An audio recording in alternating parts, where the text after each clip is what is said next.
एक important breaking news का इंतज़ार हम लोग यहाँ पे कर रहे थे। अगर आपने मेरा कल का वीडियो देखा होगा, वहाँ पे संडे के दिन मैंने आपको बता देता हूँ कि इस हफ्ते के कौन कौन से इम्पॉर्टेंट खबरें हैं, ऐसे ट्रिगर पॉइंट है जिसके चलते बाजार का पूरा फोकस उन खबरों के ऊपर रहता है। सो आज के दिन की अगर हम लोग यहाँ पे बात करें तो आप सभी लोगों को पता ही है कि इन्फ्लेशन का डेटा, हमारे भारत देश का इन्फ्लेशन का डेटा रिलीज यहाँ पे होने वाला था एंड उसका जो टाइमिंग था वो था लगभग 5:30 बजे के आसपास। सो इंडिया का इन्फ्लेशन का डेटा दोस्तों आप देख सकते हैं 5:30 तो कब के बज चुके हैं एंड डेटा सामने भी यहाँ पे आ चुका है। सो कैसा रहा डेटा, क्योंकि आप सभी लोगों को पता है कि डेटा के चलते ही यहाँ पे आरबीआई आगे, मतलब उनकी जो रणनीति होती है, एमपीसी की जो बैठक होती है, ठीक है, वो इसी डेटा के आधार के ऊपर डिसीजंस लेते हैं कि रेट हाइक करना चाहिए या नहीं करना चाहिए। सो ये डेटा रहता है दोस्तों, वो बहुत ही इंपॉर्टेंट होता है। और ऐसी बात नहीं कि सिर्फ हमारे आरबीआई की बात हो रही है, दुनिया भर के जितने भी सेंट्रल बैंक है उनके देश का जो इन्फ्लेशन का डेटा होता है वो बहुत ही इंपॉर्टेंट रोल प्ले यहाँ पे करता है। सो डेफिनेटली यहाँ पे इन्फ्लेशन का डेटा सामने आने के बाद आरबीआई का भी रिएक्शन क्या रहेगा वो भी एक देखने वाली इंपॉर्टेंट बात यहाँ पे रहने वाली है। सबसे पहले हम लोग आ जाते हैं कि डेटा एक्चुअल में कैसा रहा एंड उसी के साथ साथ कि आगे कौन सा डेटा आना चाहिए। मतलब हम कह सकते हैं कि आरबीआई के कुछ प्रेडिक्शंस होते हैं ना, उसको वो मीट कर सके, वो भी मैं आप लोगों को कैलकुलेट करके यहाँ पे बता दूंगा। तो चलिए पहले तो बच्चों वाला काम कर लेते हैं। बच्चों वाला काम मतलब क्या, पढ़ लेते हैं। यहाँ पे जो डेटा है उसको पढ़कर बताने में कौन सी बड़ी बात है। तो आप देख सकते हैं इंडिया का सीपीआई का इन्फ्लेशन का डेटा सामने आ चुका है। 4.42% का एक्सपेक्टेशन था कि महंगाई इतनी आनी चाहिए करके, पर हकीकत में कितना आया 4.25%। तो अच्छा आया कि बुरा आया? ऑब्वियसली अच्छा आया, बहुत अच्छा आया। कि महंगाई जितनी कम होगी उतना बाजार इस चीज़ को अच्छा मानता है। अभी इसके पीछे का लॉजिक क्या है, बहुत ही सिंपल है ना, कि अगर ये डेटा ऐसा ही रहा तो आरबीआई रेट हाइक नहीं करेगा, फिर वैसे रहेगा, अपना जो डिसीजन उन्होंने रखा था उसको इंटैक्ट रखने की पूरी कोशिश यहाँ पे करेगा। एंड अगर रेट हाइक यहाँ पे नहीं होता है तो ऑब्वियसली जितना आप लोगों को मार्केट के बाहर जो उसके कॉम्पिटिशन जितने भी चलते हैं डिफरेंट असेट क्लास में, उसमें उतना ही फिक्स रेट ऑफ इंटरेस्ट का रिटर्न उनको यहाँ पे मिलेगा। सो आने वाले समय में अगर रेट कट होना स्टार्ट हो गया तो लोग वापस मार्केट की ओर ज़्यादा रिटर्न के चलते मुड़ जाएंगे और इक्विटी मार्केट में ज़्यादा पैसा आएगा तो मार्केट ऊपर जाता है। ये एक बेसिक बुकिश नॉलेज मैंने आप लोगों को यहाँ पे बता दिया है। पर अभी आप देख सकते हैं दोस्तों 4.42 एक्सपेक्ट किया था, 4.25% आया है। बहुत ही ज़बरदस्त परफॉर्मेंस देखने को यहाँ पे मिल रहा है। उसी के साथ साथ अगर मैं थोड़ा सा नीचे चला जाऊँ एंड यहाँ पे आप देख सकते हैं दोस्तों इसके पहले का भी डेटा, पहले का मतलब आप देख सकते हैं हैट्रिक यहाँ पे लग चुकी है कि एक टाइम पे 5.80 एक्सपेक्ट किया था, 5.66 आया, बहुत अच्छी बात है। पर ये कौन सा था, ये अभी तक का Q4 का था। अभी ये Q1 की अगर हम लोग बात करें, ये डेटा स्टार्ट यहाँ पे हो रहा है, राइट। आप सभी लोगों को पता है जो आरबीआई जो भी फोरकास्टिंग देता है कि Q1 में इतना होना चाहिए, Q2 में इतना हो सकता है, 3 में इतना हो सकता है, Q4 में, तो एक क्वार्टर में कितना होता है, 3 महीने होते हैं। तो उसमें अगर देखा गया तो ये Q1 हम लोग को चलते हुए देखने को मिला है और इसका एक और डेटा यहाँ पे आना बाकी है, क्योंकि अप्रैल मई जून तो चल रहा है। जून जैसे कंप्लीट हो जाएगा तो जुलाई में उसका डेटा आएगा। तो आप देख सकते हैं पहले डेटा 4.80 एक्सपेक्ट किया था, 4.70 आया, बहुत अच्छी बात है। देन आज डेटा आया 4.42 एक्सपेक्ट किया गया था, 4.25 आया, तो और भी अच्छी बात है। तो हम लोग यहाँ पे कह सकते हैं दोस्तों बहुत ही अच्छा परफॉर्मेंस की और हम लोग यहाँ पे धीमे धीमे करके बढ़ रहे हैं। सो आप देख सकते हैं दोस्तों कि जो सेंट्रल बैंक की हम लोग बात करें तो हाल ही में ही जो एमपीसी की यहाँ पे बैठक हुई थी तो उन्होंने अपना कुछ डेटा थोड़ा बहुत रिवाइज किया था। तो वहाँ पे आप चेक कर सकते हो कि उन्होंने क्या क्या एक्सपेक्टेशन सामने रखे हुए हैं। कि आप देख सकते हैं कि Q1 में आरबीआई एक्सपेक्ट कर रहा है कितना, ओवरऑल 4.6% का इन्फ्लेशन। बाकी की छोड़ दीजिए Q2, Q3, Q4, क्योंकि ये बदलता रहता है। अभी नेक्स्ट एमपीसी की बैठक में बदल जाएगा, क्योंकि इसके पहले का भी अगर आप देखोगे कि अप्रैल की जो पॉलिसी देखने को मिली थी वहाँ पे बताया था कि Q1 का जो डेटा हम लोग को इन्फ्लेशन का आते हुए देखने को मिलेगा वो समवेयर अराउंड 5.1 आएगा करके। बट बाद में अभी उन्होंने हाल ही में जो अभी के एमपीसी की बैठक हुई उन्होंने ये रिवाइज करके कितना कर दिया, 4.6 कर दिया। मतलब उनको जैसे चीज़ें सिचुएशन देखने को मिल जाती है उस हिसाब से उनको वो रिवाइज करते रहते हैं। तो आगे वाला डेटा हमारे लिए कोई मायने नहीं रखता है, वो जब आएगा तब देखेंगे। बट अभी तक क्या समझ में आया कि 4.6% का इन्फ्लेशन Q1 में यहाँ पे रह सकता है, या आरबीआई एक्सपेक्ट करके यहाँ पे चल रहा है 4.6। अभी तक की अगर हम लोग परफॉर्मेंस की बात करें तो कितना रहा है, 4.7 रहा है, 4.25 रहा है। एंड अभी एक और डेटा आना बाकी है जो कि जून खत्म होने के बाद जुलाई 12-13 के आसपास आते हुए देखने को मिलेगा। तब इसका एवरेज करके देखेंगे तो वो 4.6 यहाँ पे आना चाहिए।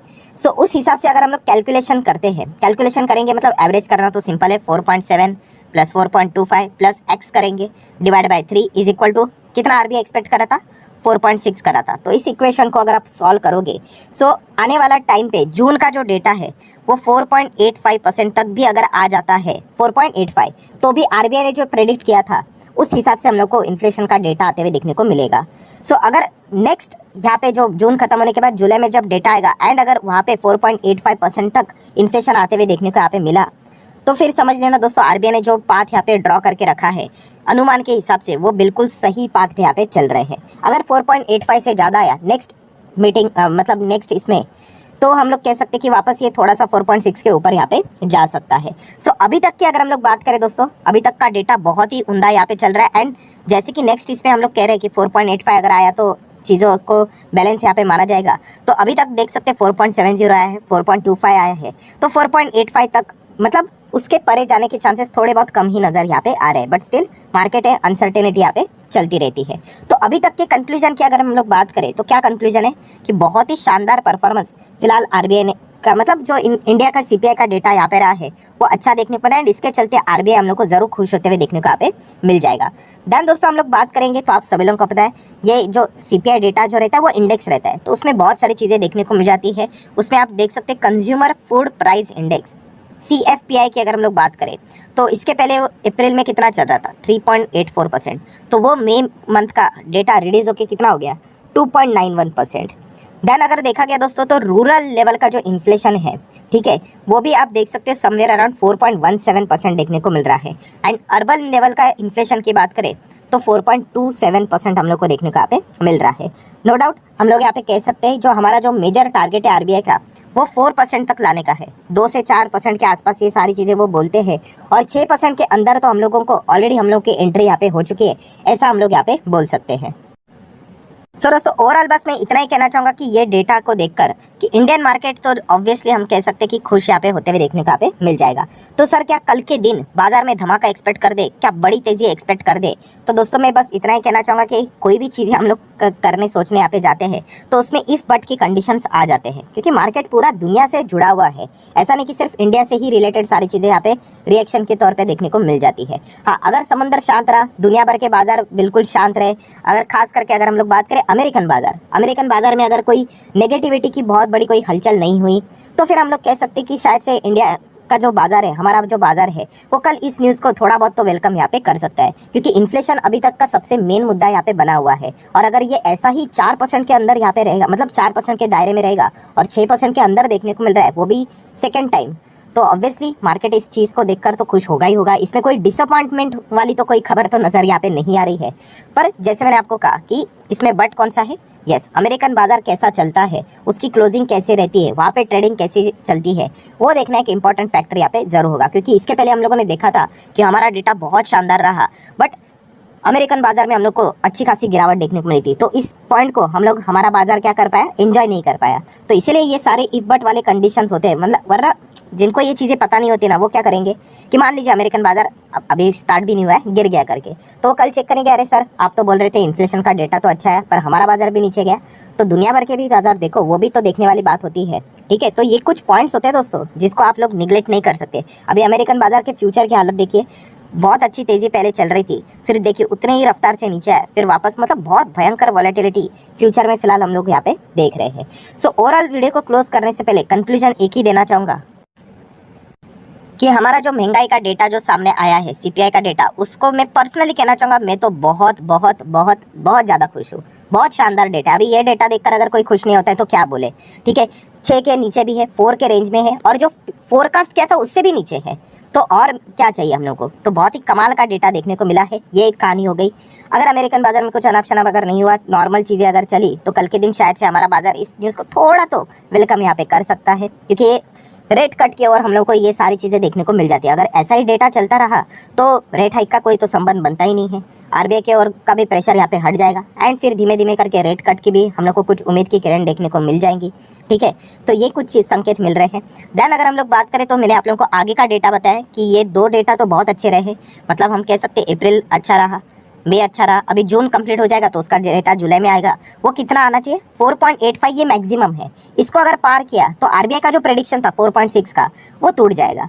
सो हम लोगों ने नेक्स्ट डेटा के हिसाब से प्रे करना चाहिए कि 4.85 के अंदर ही रहे, तो फिर हम कह सकते कि हमारा जो फर्स्ट क्वार्टर का जो टारगेट था आरबीआई का, जो उन्होंने बोला था, वैसे हम लोग को फर्स्ट टाइम होते हुए देखने को मिलेगा। क्योंकि आरबीआई ने लास्ट टाइम बोला था Q4 में 6% के अंदर हम लोग आ जाएंगे करके इन्फ्लेशन, बट आखिरी वाला जो मंथ था दोस्तों, उसने पूरा खेल बिगाड़ दिया और इस चीज़ के चलते हम लोग 6% के दायरे के अंदर हम लोग आते हुए देखने को नहीं मिले।